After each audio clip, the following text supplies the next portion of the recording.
Today I'm gonna teach you how to skate like a pro. There are things that pros do every single session, year round. Not just getting ready for contests or going super high performance, but what do pro skaters do day to day that you can apply to your own skating that will make you better tomorrow? If you apply every piece of this video to your future practice, you will progress faster and more safely. Thank you guys for the support. Our channel continues to grow at an alarming rate, so make sure you share this video with a friend, press like, and subscribe. Let's get to it. Number one, a long warm-up, both on and off the board. Pros have an intuitive feel for their body, their hips, ankles, and knees, especially. Coming off of a long drive, going to a skate park, maybe it's a little bit cold out, or maybe it's gonna be a long session that day and you know you're gonna try something hard or jump down a gap or whatever it is. You wouldn't just roll up to the skate park and immediately ollie up the biggest obstacle you can find. That'd be stupid. Take your time and let yourself ease into your session.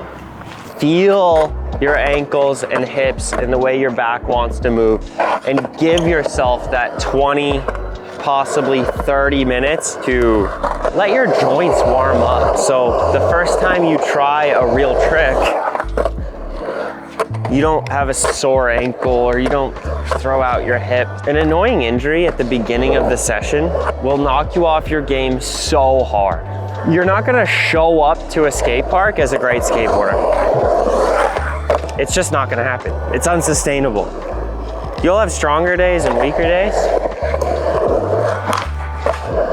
but no matter what your skill level is, you are gonna show up as a very average skateboarder, and you have to accept that and lean into it and be really patient.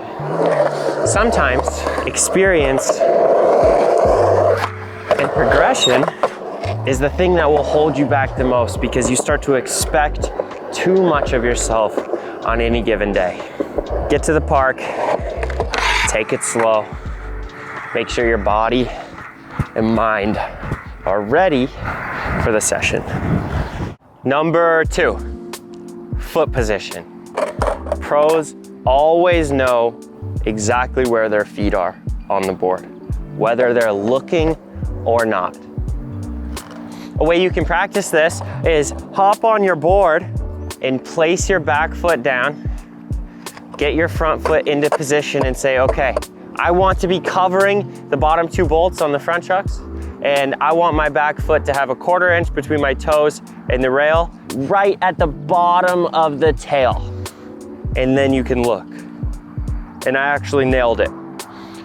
So I'm looking at this saying, okay, I like how this foot position feels, and I know where it is. Sometimes when you're practicing this, you'll realize that you find a comfortable position, but then you look at it and it doesn't look how you expect. So we want to make your feel and what is real one thing. Start connecting your eyes to your brain about where your feet really are. Spend time practicing this and testing yourself on all of your foot positions for every single one of your tricks. You got your kickflip position. Okay, I think my feet are here. Then you look and you realize they are or they aren't. Do that for heel flips and everything in between. That's a very simple way to practice that skill. And now I'm gonna go on a tangent just about foot position, because it is so important and I find it so interesting. All too often, I see students neglecting the importance of foot position and bouncing around on the board on approach. What I mean by bouncing is, if your board was a scale and it showed your weight while you were on it, you should weigh the exact same amount when you're skating on flat ground as you're preparing for a trick. Where amateurs will be bouncing, not able to hold a squat, not able to hold consistent ground pressure and consistent foot pressure in exactly the spots that they want. Our feet are how we load the board. The board is gonna react based off of our foot position and the pressure we push into the board. If I'm bouncing in a bad foot position, it's gonna be a lot harder to do a kickflip than if I find exactly where I want and I'm pushing into both feet and that board becomes ready to flip, then all I gotta do is jump and it's right there. Generally, a good foot position will be biased towards the heel side of the skateboard. This means my heels are more likely to be off the heel side rail than my toes being off the toe side rail. This is because of the simple fact that we want to jump off the balls of our feet. And if the balls of our feet are on the toe side rail, now we're gonna be turning towards the toe side whenever we need pressure to ollie or pump. By dropping our feet back towards the heel side, we're gonna have to have strong ankles, which means instead of letting your heels drop towards the ground, we're gonna have to stand with pressure on the balls of our feet to hold the board flat. You will see variation in this. This is just a general rule of thumb. Some skaters prefer their front foot to be more on the board, maybe with half of a toe off the toe side, but generally that is countered by the back foot being off of the heel side of the tail just a little bit more than neutral. Okay, these 2 feet put together make it very easy to hold the board flat and you can still do all your tricks. 3, awareness of bushing health and overall board health. If I was gonna roll into a bank with my trucks turning like that, that wouldn't feel very good. Amateurs are always blaming themselves for problems that originate just because of their setup. I'm not saying your board is always the reason you're not making your tricks, but at least start with a setup that gives you the best chance to succeed. You've probably never seen someone tic-tac down a mega ramp, but I promise it's one of the most terrifying things that could ever happen to you. Once you're on the board and those trucks are just turning and you gotta keep adjusting it back so you can even hit the jump.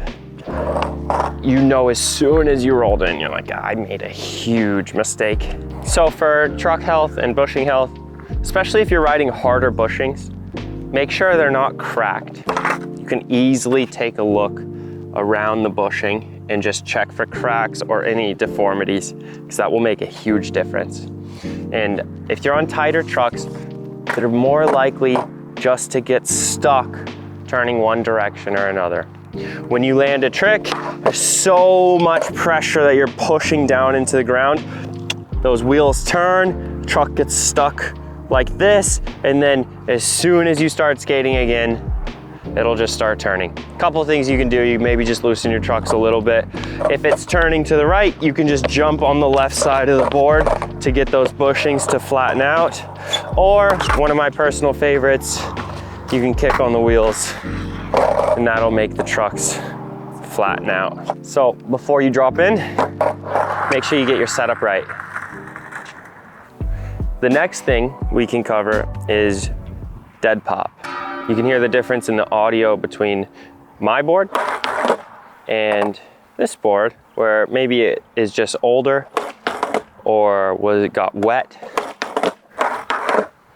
just lost its pop through too many ollies. What'll happen when you start losing pop is the first thing that comes is frustration, because you're trying so hard to get your board into the air and you're trying so hard to flip it and it just doesn't want to. And sometimes that's not on you. Sometimes you just need a fresh skateboard. You can even see the difference between my tail and my nose. It just has a snappier sound, and it's like the nose is still healthy and the tail is starting to die. Sometimes I just turn my board around and use my nose to pop to try my flip trick because it'll be more consistent. Overall, I gotta go home, set up a new board and start fresh. But definitely, if your main goal is to try tricks and to really focus on progression for that day, I would avoid letting your board get too old and causing unnecessary frustration. There's one more thing that generally isn't discussed too much when it comes to bushings, but the temperature outside will affect your bushings a lot more than you think. So if you're leaving your board in the hot car and then you go skate, your bushings will behave a lot softer than if you were to keep it inside at room temperature. So don't let your board get too hot, because it'll start to mess with the feel of it. Once they get soft, then you have to tighten them down more, and then you're more likely to break a bushing. This will happen all the time at contests if you're not careful. Sometimes, you know, just the simple mistake of leaving your board in the car till 3 p.m. before practice is the thing that ruins the session. Keep your trucks tightened down. Over time, these will loosen up and you'll just have to pay attention to that. If the base plate is moving around, that is gonna affect the angle that you're skating at so much, to the point where when I drop in on vert, I know immediately when my base plate is loose versus when I have a broken bushing. I would feel this right away. So someone comment and tell Brock to fix this setup. PSA. 74% of skaters who can't ollie within their first 2 years end up quitting. So click the link in the description and check out our skate program, The Art of Popping. It'll give you focus drills, get your ollies looking fresh. Number 4, speed control. When pros try a trick for a long time, the first thing you dial in is the amount of speed you have. You want your speed to be consistent between attempts, because it will affect the way the trick behaves just as much as any other thing. And importantly, when pros change their speed, maybe they want to go a bit faster into a trick, that's the only thing they change for that attempt. Inconsistent speed on approach will hold you back just as much as a bad foot position, poor mentality, lack of commitment, bad angle. To practice your speed control, set up to an obstacle, stand in the same spot, do the same number of pushes, and pay attention with your eyes while you're far away, and try to judge perfectly just how fast you'll go. Go back to your spot and repeat this 4 or 5 times till you have an intuitive feel for exactly how fast you'll be going. Once you have your speed down, all you have to worry about is your trick. Number 5, pros don't just care about making the trick every time. Break down each trick into different steps. First, you establish your speed. Next, you establish your foot position. Then you establish how hard you need to pop. Then you establish how hard or where you need to flick off of the board. Every time you dial in a new piece of the trick,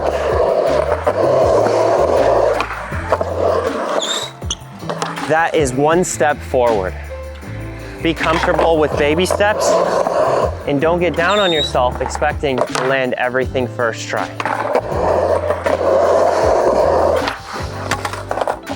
So get over the idea that you have to make the trick for it to be a good session. I know that I can make that kickflip.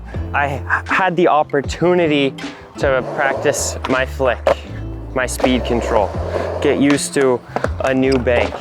And I'm not gonna let it get me down, the fact that I didn't make it right away. I have the opportunity to come back and try this again tomorrow, because my legs are healthy and I used today to progress just a little bit.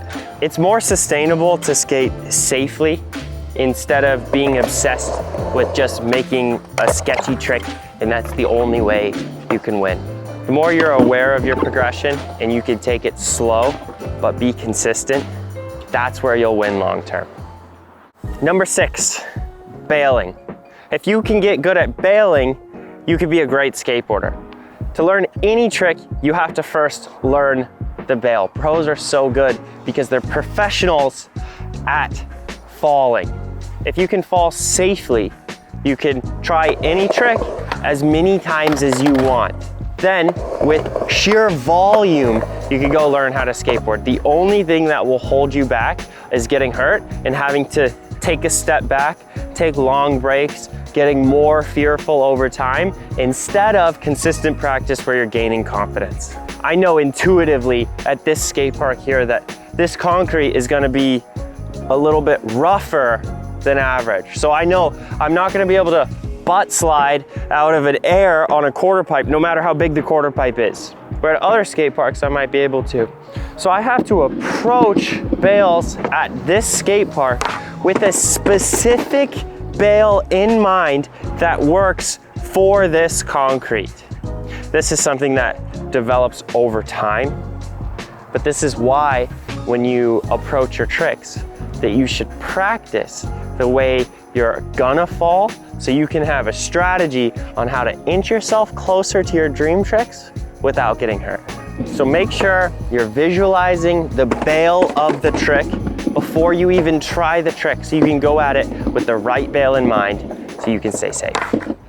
Number 7, pros practice their core tricks every single day. You are better off grinding out the tricks that you have and getting them as clean and consistent as possible, opposed to just trying random things every day, hoping you land something once. The old saying applies where fear the man who's practiced one kick 10,000 times, opposed to the guy who's practiced 10,000 kicks one time. And I see a lot of amateurs doing that on their board, showing up to the park and just trying something different every single try, not focusing, getting all scatterbrained. The reality is you're gonna have to focus on one thing for an hour or two to make progress on it. Just have realistic expectations to how progress works. Focus on your core tricks and progress them slowly but surely.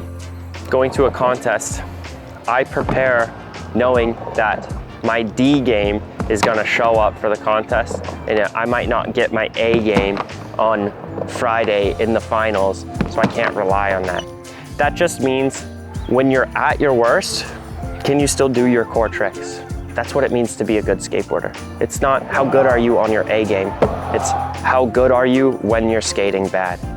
And that just takes a crazy amount of hard work, dedication, consistency, and focus, and patience, and all those core skills. Number 8, pros don't care what people think. So that means when you go to the skate park, you are there to work on the things that you know you should work on, not just show off for the skate park. It's very easy, especially at a new place around people you've never met, to want to impress them. There's nothing wrong with that, but never let that take you away from your own plan and your own progression. Sometimes it's a huge ego hit to go to a skate park and just work on your switch skating. You don't have time to explain to everyone at the park what you're doing and where you're at in your process. It just doesn't matter. It doesn't matter. Sometimes you have to go over to the bank and work on your kick turns for 45 minutes. If you can get out of your head that other people are judging you or watching you or care what you're doing, you will get a lot further, because then you can take one baby step every single day on your own plan. And by simply staying focused on your goals for an extended period of time, that's how you reach them. Work on tricks that are important, not just ones that will get people looking. Thank you for watching. Click the link in the description to check out our skate programs. It'll help you progress. See you guys at the next video.